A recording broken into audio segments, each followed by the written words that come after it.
Now, looking back, you do you feel that this administration or this State Department has done everything it could to bring this thing to an end, to stop the suffering, to stop the killing of Palestinian children, men and women, and so on? Do you Yes. feel that there was a time that you could have probably, pushed down, put your foot down, so to speak, the foot of the United States of America?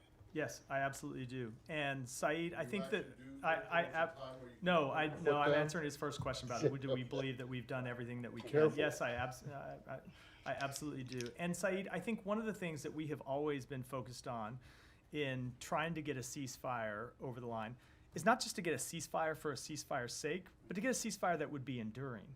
We don't want to see a ceasefire that breaks down in 2 weeks or 4 weeks or even a year. We want to see a ceasefire that sets the stage for lasting peace between Israelis and Palestinians. And so it was important that we get that kind of ceasefire, and that's what we have put our efforts from day one into achieving. It is also important, Saeed, when you look at our overall policy, that we prevent the region from really tipping into all-out war.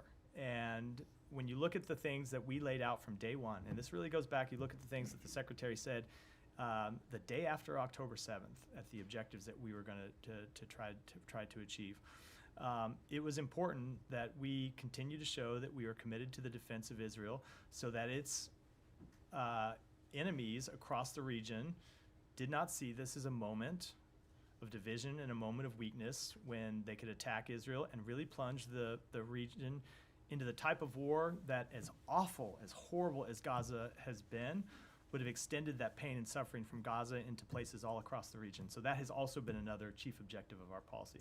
But Matt, when all is said and done, the real cause of all these conflicts, all these wars that happen from time to time, is the fact that the Palestinians continue to suffer. They have been displaced for 76 years or more, 78 years.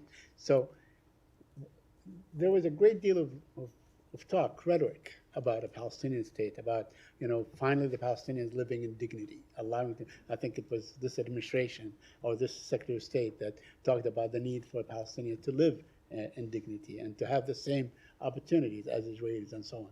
What have you done to bring this about, to make it real, to set the road for this to, at one point to come about? Let me start by addressing something you said in the run-up to your question about the suffering of the Palestinian people. One of the things that really has marked this conflict, let me put it this way. If you looked at the speech that the parents of Hirsch Goldberg gave back last August, I think it was at the Democratic National Convention, where they spoke about how there is a surplus of suffering across the Middle East. It's absolutely true. We have seen Palestinians suffer long before October 7th, and of course have seen them bear the brunt of this conflict. Palestinian civilians who did not start this conflict but have suffered the brunt of it. We've seen the hostages bear tremendous pain and suffering, and their families. We, of course, the 1,200 people who were killed on October 7th inside Israel.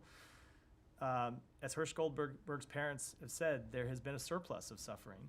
And we do fundamentally believe that the failure to realize the aspirations of the Palestinian people is one of the main drivers of instability in the region and one of the main drivers of suffering. And so I would urge you, Saeed, to look at the speech that the Secretary gave yesterday, where he talked about exactly what we have done and to unlock a political path forward for the Palestinian future. There are 3 stages that we see that are important to get to finally realizing a Palestinian state. 1 is a ceasefire, and we got there today. 2 is a day-after plan that starts to rebuild Gaza.